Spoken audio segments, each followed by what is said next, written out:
Bugünkü mövzumuz Yunanistan. Yəni Avropa mədəniyyətinin beşiyi sayılan Yunanistan.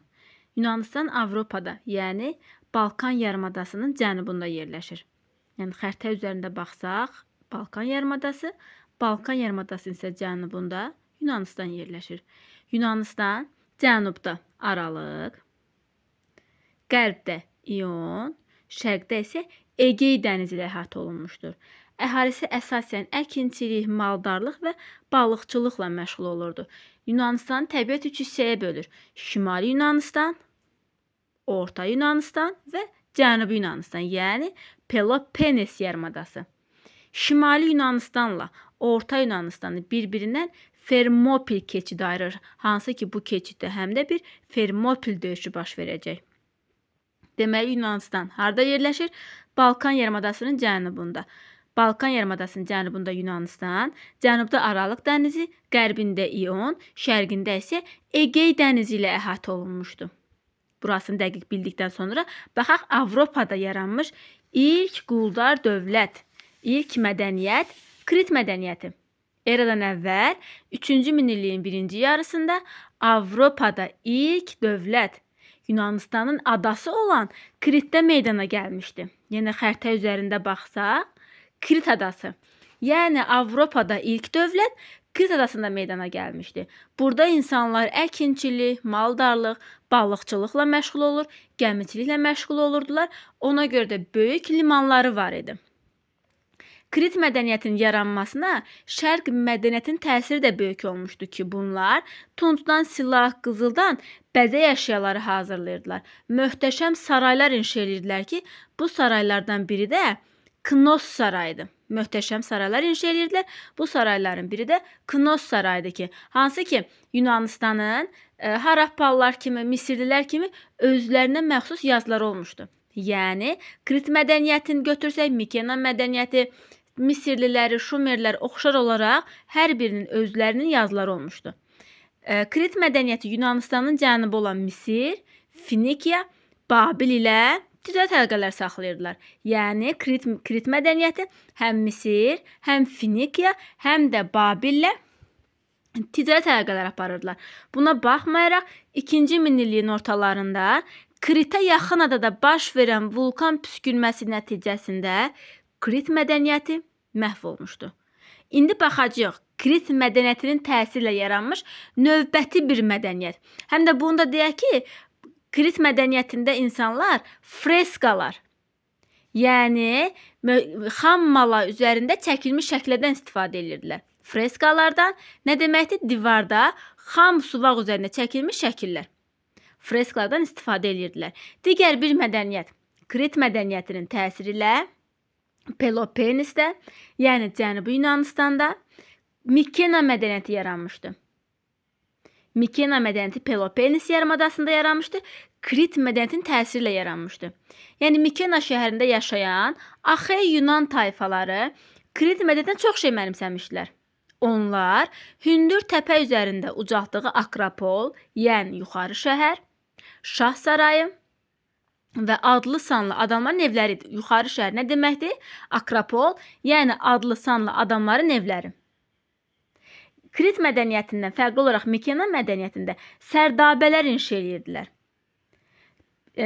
Bu Krit mədəniyyətində inşa olunmuş akropolları təpəgöz qurğuları da adlandırırdılar. Yəni o dövrdə inanırdılar ki, belə bir nəhəng tikililəri təpəgözlərdən başqa heç kəslər inşa eləyə bilməz. Deməli, 3-cü minilliyin birinci yarısında Krit mədəniyyəti yarandı. Avropada yaranmış ilk quldar dövlət idi. Krit mədəniyyətinin təsiri ilə isə Mikena mədəniyyəti yaranmışdı. Cənubi Yunanistanda, Peloponnes yarımadasında Akropol inşa edirdilər. O akropollar təpəgöz qurğuları adlandırırdılar. Amma 2-ci minilliyin sonlarında Dori tayfaları Yunanistana hücum eləyir, Mikena mədəniyyətini dağıdır və beləliklə Mikena mədəniyyəti süqut eləyir. Afina şəhər dövləti. Yunanistanda eradan əvvəl 8-ci əsrdən polis adlanan şəhər dövlətlər yaranırdı. Yəni şəhər dövlətləri yaranırdı. O şəhər dövlətləri də polis adlandırırdılar. Yunanistanda iki əsas şəhər dövlət var idi. Bir Afina, bir də Sparta. Hər bir Yunan şəhərində, yəni Yunan polisində Akropol, yəni hündür təpənin üzərində şəhər. Akropolun aşağı hissəsində isə Agora, yəni bazar meydanı var idi. Deməli, 8-ci əsrdə Yunanistanda şəhər dövlətlər yarandı. İki əsas şəhər dövlət var idi. Bir Afina, bir Sparta. Bütün Yunan şəhər dövlətlərində Akropol, Akropolun aşağısında isə Agora, bazar meydanı var idi. Yunanistan şəhər dövlətlərinin ən qüdrətlisi Afina və Sparta idi. Əhali iki təbəqəyə bölünürdü. Bir aristokratlar, bir demoslar. Aristokratlar, yəni adlı sanlı, nəsli məlum olan əhalinin yuxarı təbəqəsi idi. Yaratdıqları idarə üsulunu isə aristokratiya adlandırırdılar. Yəni yaxşıların hakimiyyəti. Demos, Attikanın aristokratlardan başqa yerdə qalan bütün əhalisi yox, bütün azad əhalisi. Çünki hansı ki Yunanistanda qullar da vardı ki, onlar heç bir təbəqəyə aid deyildi. Bundan başqa Yunanistanda iki quplu, dar boğazlı qablar var idi ki, bunları da amfor adlandırırdılar. İki quplu dar boğazlı qablar amfor adlanırdı. Eyni zamanda həm də 7-ci əsrdə Yunanistanda, Afinada gümüş pullar kəsirdilər. Deməli, 8-ci əsrdən Yunan polis şəhər dövlətləri yarandı, polis adlanırdı. İki əsas şəhər dövləti var idi, Afina və Sparta. Hər bir Yunan şəhər dövlətində Akropol, yəni yuxarı şəhərin aşağı hissəsində isə Agora, bazar meydanı var idi. Bütün Yunan şəhər dövlətlərində əhali bölündü iki təbəqəyə. Aristokratlar, demoslar. Yuxarı təbəqə aristokratlar, aristokratlardan başqa yerdə qalan aşağı təbəqə isə demoslar adlanırdı. Yunanistanda əvvəllər öz təsərrüfatında çalışan adlı sanlı adamlar torpaq sahələri genişləndikcə onu becərmək üçün günə muzçular tuturdular. Yəni gündəlik işə görə əmək haqqı alırdılar. Məhsul az olan vaxtlarda kəndlilər adlı sanlı adamlardan borc alırdılar. Borcunu vaxtında verə bilməyəndə isə qula çevirirdilər. Yəni borcu alırdılar, sonra o borcu alanın torpağına gətirib bir borc daşı qoyurdular. Borc daşı. O borc daşında üzərində kəndlinin nə qədər borc aldığı, nə zaman qaytarmalı olduğu vaxt yazılırdı. Borcunu vaxtında ödəyə bilməyənlər isə qula çevrilirdi və hətta ailəsi ilə birlikdə qula çevrilirdi. Demos ilə aristokrat arasında mübarizə. Bundan sonra 7-ci yüzillikdə Afinada Ağsaqqallar Şurası ali hakimiyyət orqanı oldu. Yəni 8-ci əsrdə şəhər dövlət yarananda Afinanı hökmdar idarə edirdi. 7-ci əsrdə isə ali hakimiyyət orqanı Ağsaqqallar Şurası oldu. Ağsaqqallar Şurası adlı sanlı adamlardan ibarət idi. Bütün məsələləri həll edirdilər. Qanunlar qəbul edir. Bu qanunlar əsasında məhkəmə qururdular. Xalq yığıncağı da var idi. Xalq yığıncağının olmasına baxmayaraq səlahiyyətləri çox az idi. Ağsaqqallar Şurası qanunlar qəbul edirdi ki, bu qanunlardan biri də drakon qanunları idi. Yəni kiçik səhvə görə belə ölüm hökmü verirdi. Ona görə də Demos deyirdi ki, bu qanunlar mürəkkəblə deyil, qanla yazılmışdır. Həmin qanunlar da adlanırdı. Necə qanunlar? Drakon qanunları. Bundan sonra Demos zadəganların hakimiyyətinə narazı idi. Onlar arasında mübarizə getdikcə kəskinləşirdi. Yoxsulların 3 əsas tələbi var idi. Afinanın idarə olunmasında iştirak etmək, kəndlilərə torpaq payının verilməsi, borcların ləğv edilməsi. Yəni 7-ci əsrdə drakon qanunları qəbul edilir. Bu qanunlar ancaq aristokratların həyatını və əmlakını qoruyurdu. Ən kiçik səhvə görə Demoslar ölmə məhkum olunurdu. Ona görə də Demos deyirdi ki, bu qanunlar mürəkkəblə deyil, qanla yazılıb. Bundan sonra Demos artıq üsyanlara hazırlaşır və 3 əsas tələb irəli sürürdülər. 1. Afinanın idarə olunmasında iştirak etmək, kəndlilərə torpaq payı verilməsi, borcların ləğv edilməsi. Bundan sonra Demos'un üsyana hazırlaşmasından narahat olan hökmdar Solon 500 eradan əvvəl 594-cü ildə islahatlar keçirir. Bu islahatlara əsasən kəndlilərin borcları ləğv olunur. Borca görə qul edilən Afinalılar azad olunur. Afinalıların gələcəkdə də borca görə qul edilməsi qadağan edilir. Attikanın yerli sakini olan bütün kişilər Afina vətəndaşı hüququnu aldılar. Bütün vətəndaşlar xalq yığıncağında iştirak edə bilərdi. Yəni, xalq yığıncağında iştirak eləmək üçün heç bir əmlaka ehtiyac yox idi. Əmlakından asılı olmayaraq hər kəs xalq yığıncağında iştirak edə bilərdi. Buna baxmayaraq, Solon islahatlarından sonra vəziyyət daha da gərginləşir. Müəyyən qədər Solon islahatlarından sonra yaxşı Demosun xeyrinə islahatlar keçirsələr də, məhdud cəhətləri də var idi ki, nə torpaq məsələsini həll eləmir, nə də ki, yoxsul təbəqə və siyasi hakimiyyətdə heç bir siyasi vəzifəyə seçilə bilməzdilər. Ona görə də bu ziddiyyətlər həll olunmur deyə hakimiyyət keçir tiranların əlinə. Yəni, Yunanistanda Solon islahatlarından sonra tiranlıq yaranır. Yəni, Solon islahatları eradan əvvəl 594, yəni 6-cı əsrin əvvəllərində kəndlilərin torpağa görə bütün borcları ləğv edilir. Borca görə qul edilən Afinalılar azad olunur. Borc köləliyi ləğv olunur. Afinalıların gələcəkdə də borca görə qul edilməsi qadağan olunur. Taxıl və digər zəruri ərzaq məhsullarının ixracı qadağan olunur. Attikanın yerli sakini olan bütün kişilər Afina vətəndaşı hesab olunur. Ən əsas məsələlərdən biri əmlakından asılı olmayaraq hər kəs xalq yığıncağında iştirak edə bilərdi. Amma müəyyən hüquq və vəzifələr əldə etmək üçün mütləq əmlaka sahib olmaq lazım idi. Yəni, Afina vətəndaşlarının hüquq və vəzifələri onların əmlakına görə uyğun müəyyən edilirdi. Heç bir yoxsul vətəndaş siyasi vəzifəyə seçilə bilməzdilər. Tam demos deyə bilmərik ki, demoslar vəzifəyə seçilə bilməzdilər.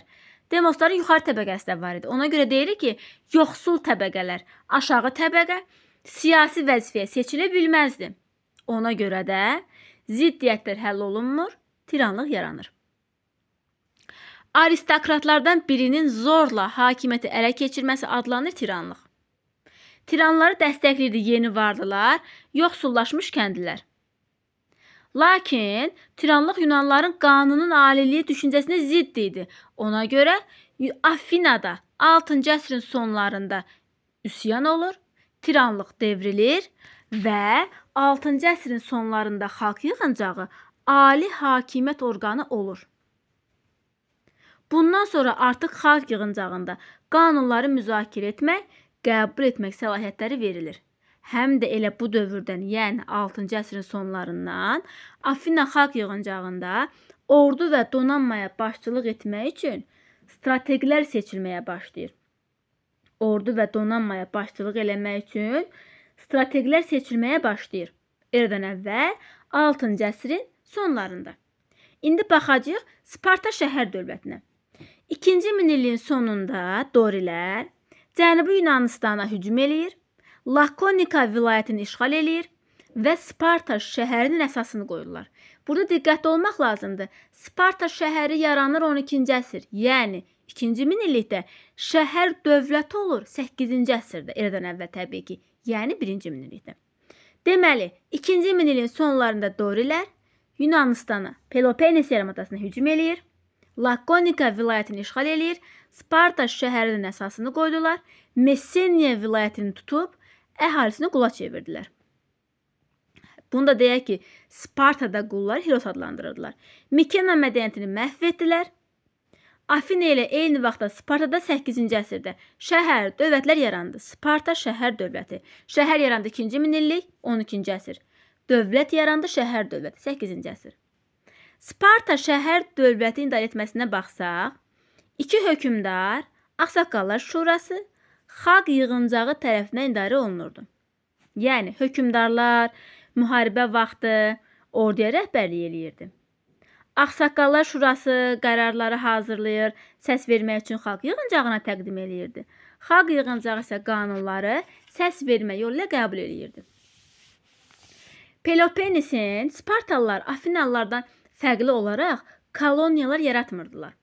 Yəni bildiyimiz kimi bütün Yunan şəhər dövlətlərində əkinli yaralı torpaqlar az idi. Ona görə Afina koloniyalar yaradırdı. Spartalılar isə qonşu əraziləri işğal edib əhalisini qul edirdilər. Bütün Cənubi Yunanistan özlərini tabe eləmişdilər. Spartada qulları Hilos adlandırırdılar. İşğalçı yürüşlərinə görə Sparta hərbiləşmiş dövlət idi. Sparta kişilərin hamısı döyüşçü idi. Yəni hamı döyüş işinə məşğul olmalı idi. Spartalıların xaricə getməsi qadağan idi. Spartada ordunun düzülüş qaydası falanq adlanırdı, yəni barmaq.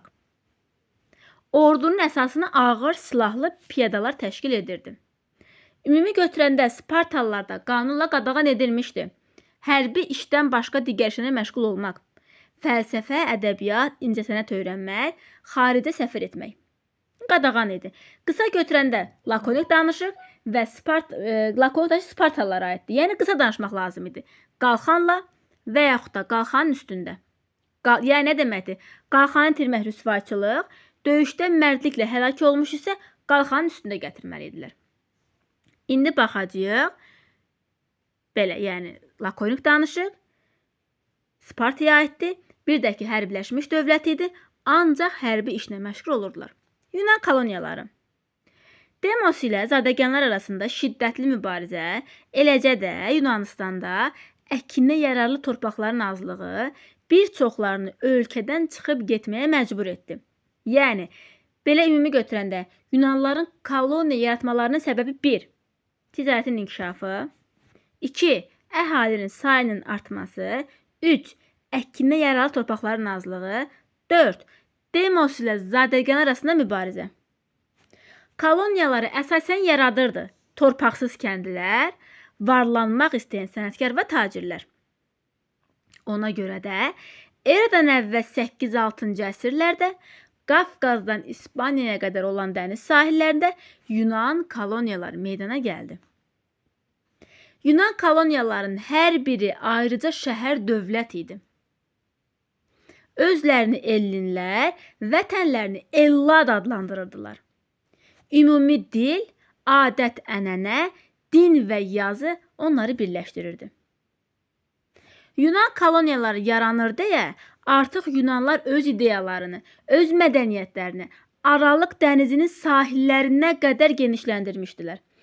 Ticarət və sənətkarlıq inkişaf eləyir, artıq yavaş-yavaş aşağı təbəqə olan demoslarında içərisində varlı şəxslər qrupu yaranır. Bundan sonra o varlanan şəxslər artıq aristokratlardan tələb eləyirdilər ki, onlar da siyasi hakimiyyətə təmsil olunsun. Xəritə üzərində baxsaq Yunanların koloniyaları, Aralıq dənizi sahillərindən, baxın, hətta İtaliyada belə Neapol, İtaliyada Aralıq dənizi sahillərində Qafqazdan İspaniyaya qədər Kiçik Asiya sahillərində belə Yunan şəhər dövlətləri, yəni koloniyalar yaradılmışdı. İndi baxaq Yunan-Əhəməni müharibəsi. Eradan əvvəl 500-449-cu illərə davam eləmişdi. 5-ci əsrin əvvəllərində bilirik ki, Avropada Yunanistan, Asiyada isə Əhəməni dövləti qüdrətli dövlətə çevrilmişdi. Bu dövrdə Əhəməni dövləti özünə tabe etdiyi Kiçik Asiya Yunan şəhər dövlətlərində üsyanlar qalxır, Afina şəhər dövləti isə üsyançılara kömək göndərir. Elə buna görə 1-ci Dara Yunanistana müharibə elan edir. Aralarında 490-cı ildə Marafon düzündə döyüş baş verir. Marafon döyüşündə sayca üstün olan 1-ci Daranın qoşunu Yunanların da qoşunu Falanq adlanırdı. Onlara məğlub olur. Yunan döyüşçülərindən biri bu qələbəni Afinaya qədər 42 kilometr məsafə çatdıraraq gedir. Yolda ürəyi partlayıb ölmüşdü. Elə Yunanistanda həmin döyüşçünün şərəfinə ilk dəfə Marafon qaçı yarışı yaranmışdı. Eradan əvvəl 480-ci ildə Əhəməni ordusu Şimali Yunanistana hücum eləyir. Bu dövrdə Əhəməni ordusuna 1-ci Daranın oğlu Kserks başçılıq eləyirdi. Şimali Yunanistana hücum eləyir. Bu zaman Sparta hökmdarı Leonid öz dəstəsi ilə Orta Yunanistana gedən Fermopil keçidini tutur. Kserksin təslim olmaq tələbini rədd edir. Bu zaman baş verən qeyri-bərabər döyüşdə Leonid və döyüşçüləri həlak olur və Əhəmənilər Orta Yunanistanı tutur. Deməli, 490-cı ildə Marafon birinci dara başçılıq eləyirdi. Yunanlılar qalib gəlir. 480-ci ildə Fermopil Əhəmənilərə Kserks başçılıq eləyirdi. Şimali Yunanistana girirlər. Fermopil keçidini tutduqdan sonra Orta Yunanistanı tuturlar. Eradan əvvəl 480-ci ildə baş vermiş Salamin dəniz vuruşması yaxınlığında artıq Yunanlılar qalib gəldi. Bir il sonra Yunanlıların birləşmiş qüvvələrlə düşmən darmadağın edir, öz ölkələrindən qovurlar. Lakin dəniz döyüşləri 30 il davam edir. Buna görə də Yunan şəhər dövlətləri öz aralarında ittifaq bağlayır və Afina dəniz ittifaqını yaradırlar. Afina strateqlərinin başçılığı ilə Afina dəniz ittifaqı yaranır və yenə Əhəməni donanmasını məğlub eləyirlər. Müharibə sonda Yunanlıların qələbəsi ilə başa çatır. Bağlanmış sülhə görə Əhəməni dövləti Egey dənizi adalarında və Kiçik Asiyada Yunan şəhərlərinin müstəqilliyini tanıyır.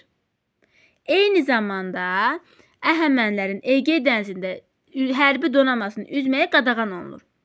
Yəni, Yunan-İran müharibəsi ümumi nəticələrini götürsək, Yunan-İran müharibəsində Yunanlılar qalib gəlir. Yunanistan Aralıq dənizi hövzəsində ən güclü ölkəyə çevrilir. Eyni zamanda Afinalıları həm də dəniz sahibləri adlandırırlar. Eradan əvvəl 449-cu ildə sülh müqaviləsi imzalanır. Müqavilənin şərtinə görə Egey dəniz adalarında Kiçik Asiyada Yunan şəhər dövlətlərinin müstəqilliyini tanıyır Əhəmənilər, həm də Əhəməni ordusu Egey dənizində hərbi donanmasını üzməyə qadağan olunur. Əhəmənilərin Egey dənizində donanmasını üzməyə qadağan olunur. Afina quldarlıq demokratiyası. Əhəməni dövləti üzərində qələbədən sonra Yunanistan Aralıq dənizi hövzəsində ən güclü dövlət oldu. Bundan sonra Afinalılara dəniz sahibləri də deyirdilər. Qələbə nəticəsində xeyli qənimət əldə olundu, ölkəyə çoxlu qul gəlirdi. Qulları daha çox filiz mədənlərində, daş karxanalarında istifadə edirdilər və qulları insan ayaqlı adlandırırdılar. 5-ci yüzilin ortalarında Afina Yunanistanın ən qüdrətli dövləti idi. Burada hakimiyyət uğrunda gedən mübarizə nəticəsində yoxsul vətəndaşların hüquqları xeyli artmışdı. Onlar indi bütün vəzifəni tuta bilirdilər ki, bu kimin strateqliyi dövrünə düşür? Periklin strateqliyi dövrünə düşür. Perikl 5-ci əsrin ikinci yarısında 15 il müddətinə strateq seçilir. Perikl özü də həm də varlı ailənin nümayəndəsi idi. Buna baxmayaraq Periklin dövründə bütün Afinalıların idarə etmədə iştirakı genişlənir. Yoxsul Afinalılar bütün dövlət vəzifələrini tuta bilərdilər. Vəzifəyə görə yox, yoxsullara əmək haqqı verilirdi. Yəni, vəzifəyə görə yoxsullara əmək haqqı verilirdi, Romadan fərqli olaraq. Yəni, bugünə qədər yoxsul vətəndaşlar siyasi vəzifəyə gələ bilməzdilər. Amma Periklin dövründə artıq vəzifəyə görə yoxsullara əmək haqqı verildi. Yoxsul vətəndaşlara taxıl və pul yardım edildi. Vətən uğrunda həlak olanların ailələrinə yardım edildi. Elə ona görə də Periklin dövrünü demokratiyanın çiçəklənməsi dövrü adlandırırıq. Periklin dövründə həm də Afina xalq yığıncağında 20 yaşına çatmış vətəndaşlar iştirak edə bilərdi. Qanunları qəbul edir xalq yığıncağı, müharibə sülh məsələlərini həll edirdi, dövlət məmurları strateqlə yanaşı həm də xəzinədar seçirdilər. Ona görə də bu dövr adlanır Periklin dövrü, demokratiyanın çiçəklənməsi dövrü. İndi baxacağıq teatrın vətəni, yəni Yunanistana baxacağıq, mədəniyyət hissəsinə baxacağıq. Mədəniyyət. Teatrlara baxsaq əgər, 5-ci əsrin sonlarında bütün Yunan şəhər şəhərlərində teatrlar tikilmişdi. Yəni, teatrlar 5-ci əsrin sonlarında bütün Yunan şəhər dövlətlərində var idi. Teatrda əfsanələr, qədim Yunan məfən əsərləri tamaşaya qoyulurdu. İlk Yunan piyesinin müəllifi isə Esxil olmuşdu. Bu teatrları da daha çox Tanrı Dionisin şərəfinə keçirilən bayramlarda düzəldirdilər. 5-ci əsrin sonlarında bütün Yunan şəhər dövlətlərində teatrlar var idi. İlk Yunan piyesinin müəllifi isə Esxil olmuşdu. Oyunları isə daha çox, yəni bu tamaşaları Tanrı Dionisin şərəfinə göstərirdilər. Din hissəsinə baxsaq əgər, bildiyimiz kimi o dövrdə daha çox tanrılı din idi. Tanrılar Olimp dağının zirvəsində yaşayırdılar. Yunan tanrıların baş tanrısı Zevs idi. Bundan başqa tanrı Dionisi var idi, Herakl var idi, Selena var idi. Yəni bildiyimiz kimi dini bayramlar da Dionisin şərəfinə əfsanələr söyləyir, açıq havada tamaşalar göstərirdilər. Təhsil. Yunanlılar təhsilə böyük önəm verirdilər. Ən yaxşı məktəblər Afinada idi. Azad Yunanların, yəni qulların təhsil hüququ yox idi. Azad Yunanların övladları məktəbə gedir. Burada iti uculu stil, yəni bir tərəf ilə yazırdılar mum üzərində. Digər tərəf ilə onu pozurdular. Bütün məktəblərdə şagirdlərə Homerin İlyada və Odiseya əsərini əzbərlədirdilər. Homerin İlyada və Odiseya. Əlifbasına baxarsaq elə Yunanistanın öz əlifbası var idi. Hansı ki sonralar Yunan əlifbası əsasında Latın və Kiril əlifbaları yaranacaq. Baxın, tariximizin atası Herodot. Eradan əvvəl 5-ci yüzillikdə tarix elminin əsasını qoymuş, Yunan Əhəməni tarixini yazmışdı.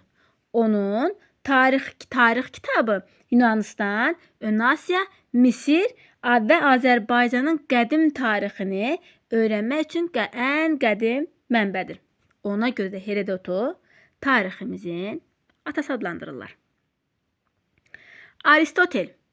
Baxın, Aristotel ilk dəfə bütün elmləri ayrı-ayrı sahələr üzrə bölmüş, onları botanika, fizika və s. belə adlar vermişdi. Hətta İskəndər Aristotelə heyran idi. Çünki Aristotel İskəndərin müəllimi idi. İskəndər deyirdi, Filippə həyatım üçün, Aristotelə isə ləyaqətlə yaşadığım üçün borcluyam. Yəni, həyatım üçün atama, ləyaqətlə yaşadığıma görə isə Aristotelə borcluyam. Homerin İlyada və Odiseya poeması. Baxın, kör şair Homer. İndi baxacağıq Yunan elminin mərkəzlərinə. Yunan elminin ilk mərkəzi Kiçik Asiyadakı Milet şəhəri idi. Eradan əvvəl 5-ci əsrdə Afina demokratiyası bərqərar olduqdan sonra Yunan elminin mərkəzi olub Afina şəhəri. Yunan elminin mərkəzi olub Afina şəhəri. Afinada da yaşayırdı Demokrit, Herodot, Hipokrat, Aristotel. Herodotu bildik, Aristoteli bildik. Hipokrat həkim idi. Tibb elminin yaradıcılarından hesab olunur. Onun təliminə görə həkim xəstəliyə qalib gəlməkdə orqanizmə kömək etməlidir. Demokrit isə bütün dünyanın xırda zərrəciklərdən ibarət olduğunu deyirdi. İndi baxaq Yunanistanda memarlıq. Baxın, Parfenon məbədi, bütün allahların məbədi. Parfenon. Romada Panteon, Afinada Parfenon. Afinanın heykəli. Bu da Afinanın heykəli. Baxaq. Yunanistanda memarlıq və incəsənət sürətlə inkişaf edirdi, təbii ki. Hər bir şəhərdə ictimai binalar, məktəblər, teatrlar, xüsusilə məbədlər tikilirdi. Afina Akropolunda Yunan memarlığının möcüzəsi hesab olunan binalar inşa olunurdu. Bunlardan ən möhtəşəmi təbii ki Parfenon məbədi idi. Parfenon məbədi ilahə Afinanın şərəfinə tikilmişdi. Burada heykəltaraş Fidi qızıl və fil sümüyündən ilahə Afinanın 12 metr hündürlüyündə heykəlini düzəltmişdi. Deməli, Yunan memarlığında Afina Akropolu, Afina Akropolunda heykəltaraş Fidi ilahə Afinanın şərəfinə Afina heykəlini düzəltmişdi. Hansı ki heykəldə göstərdi. Afina heykəli, Parfenon məbədi. Afina heykəli, Parfenon məbədi. Olimpiya oyunları. Biz bilirik ki, Yunan erasının tarixinin başlanğıcı eradan əvvəl 776-cı ildən götürülür. Yəni, bu da Olimpiya oyunlarının başlanğıcı tarixindən. Yunanistanda bilirik ki 4 ildən bir idman yarışları keçirilir. O yarışları Olimpiya oyunları adlandırırdılar. Yunanlar il hesabını 776-cı ildən ilk Olimpiya oyunlarına götürürdülər. İlk dəfə Yunanistanda keçirilmişdi Olimpiya oyunları. Oyun zamanı bütün müharibələr dayanır. Olimpiya şəhərindən bir məşəl yandırıb yarış keçirilən yerə gətirirdilər. Olimpiya şəhərində məşəli yandırıb yarış keçirilən yerə gətirirdilər. Yunanların müqəddəs saydığı Peloponnesdəki Olimp şəhərində keçirilirdi. Şəhərin mərkəzində, məbədin içərisində isə heykəltaraş Fidi Zevsin heykəlini düzəltmişdi. Oyunlarda idmançılar qaçmaq, tullanmaq, güləşmək, disk, nizə atmaq, eləcə də yumruq döyüş növləri üzrə yarışırdılar. Ən təhlükəli yarış hər birinə 4 at qoşulmuş arabaların yarışı idi. Qaliblər zeytun çələngi ilə mükafatlandırılır və onlara öz vətənlərində heykəllər qoyulurdu. Deməli, Olimpiya oyunları 776-cı ildən 4 ildən bir keçirilirdi. Yunanlar müqəddəs saydığı, yəni Peloponnesdəki Olimp şəhərində keçirilirdi. Həm də Olimpiya şəhərindən bir məşəli yandırıb yarış keçirilən yerə gətirirdilər. Burada da şəhərin mərkəzində Fidi Zevsin heykəlini düzəltmişdi. Baxın, Fidi Zevsin heykəlini düzəltmişdi. Deməli, Yunanistanda 4 ildən bir keçirilirdi. Oyunlar Yunanların müqəddəs hesab etdiyi Peloponnesdəki Olimpiya şəhərindən keçirilirdi. Burada da şəhərin mərkəzində Fidi Zevsin heykəlini ucaltmışdı. Yunan şəhər dövlətlərinin tənəzzülü. Yunan şəhər dövlətləri ticarətdə üstünlük qazanmaq və qonşu əraziləri tabe etmək üçün bir-biri ilə rəqabət aparırdılar.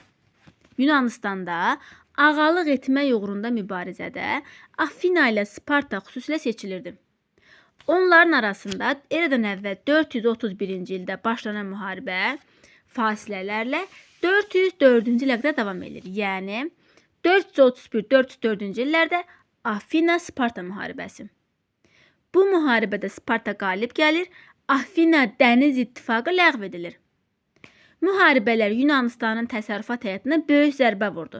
Şəhər dövlətlər zəiflədi. Və şəhər dövlətlər zəifləyir deyə gələcəkdə Makedoniya dövləti bundan istifadə eləyir və 338-ci ildə Xerenoya döyüşündə Yunan şəhər dövlətlərinin azadlığına son qoyur. Yəni 338 Xerenoya döyüşü Spartadan başqa əksər Yunan şəhər dövlətlərinin azadlığına son qoyulur. İndi baxsaq Makedoniya dövlətinə. Bilirik ki, Makedoniya dövləti Yunanistanın şimalında yerləşir. Yəni Yunanistan Balkan yarımadasının cənubunda yerləşir. Makedoniya isə Yunanistanın şimalında yerləşir. Paytaxtı Pella şəhəridir. 2-ci Filippin dövründə dövlət xeyli güclənmişdi. 338-ci ildə bu gücündən istifadə eləyir. Yunanlar arasında Xerenoya döyüşü baş verir. Makedoniya ordusu qalib gəlir. Və Spartadan başqa Yunan şəhər dövlətinin azadlığına son qoyulur. Son qoyulsa da onlar, yəni o şəhər dövlətlər daxili özünü idarə etməli saxlayırlar.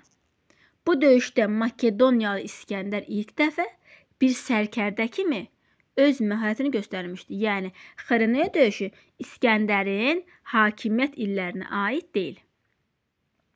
2-ci Filip ölür. Öləndən sonra hakimiyyətə oğlu İskəndər gəlir 336-323-cü illərdə. İskəndərin başçılığı edən Makedoniya ordusu şərqə yürüş edir. Eradan əvvəl 334-cü ildə. Bir neçə döyüşdə Əhəməniləri məğlub edir. Qranik döyüşü, İs döyüşü.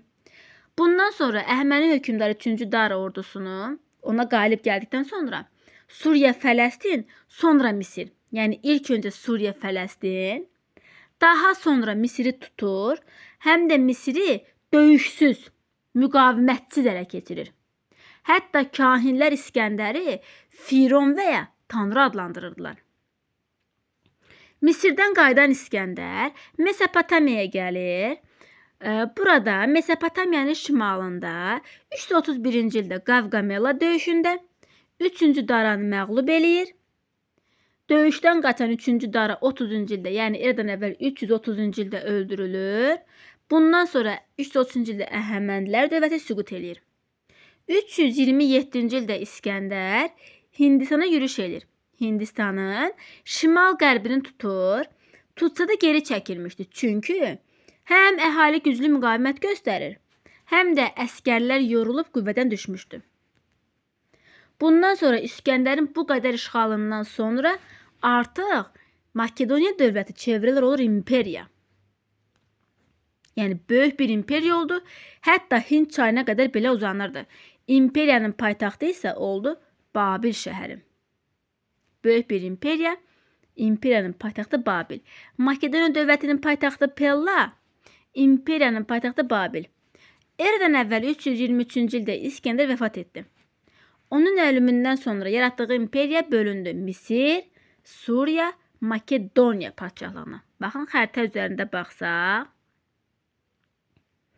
Pella, Xironiya döyüşünün baş verdiyi Orta Yunanistan. İs döyüşünün baş verdiyi yer Suriya ərazisi.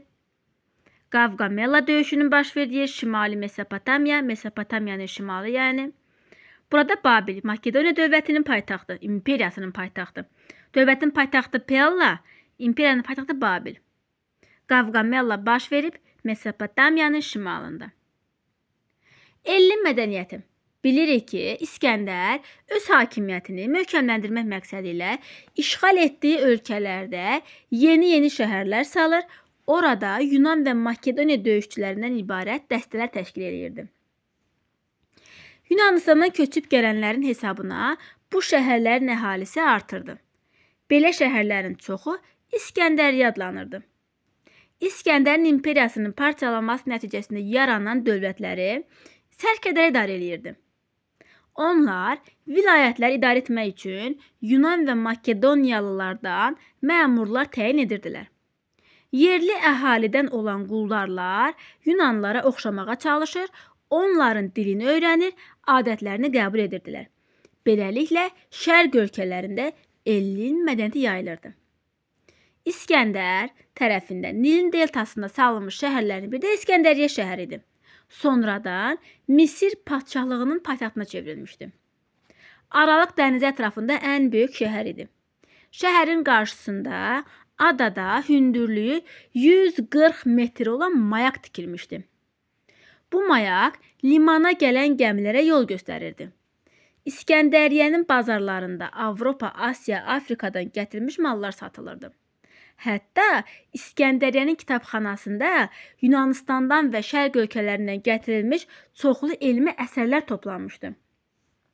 Burada 700 minə qədər əlyazma var idi. Evkrid və Arximed kimi böyük alimlər İskəndəriyyədə fəaliyyət göstərirdilər. Aralıq dənizinin şərq sahillərindəki Yunan-Makedoniya dövlətləri zahirən qüdrətli görünsələr də möhkəm deyildilər. Tez-tez baş verən müharibələr, üsyanlar nəticəsində onlar zəifləyir və gələcəkdə Romanın asılına düşəcəklər. Famil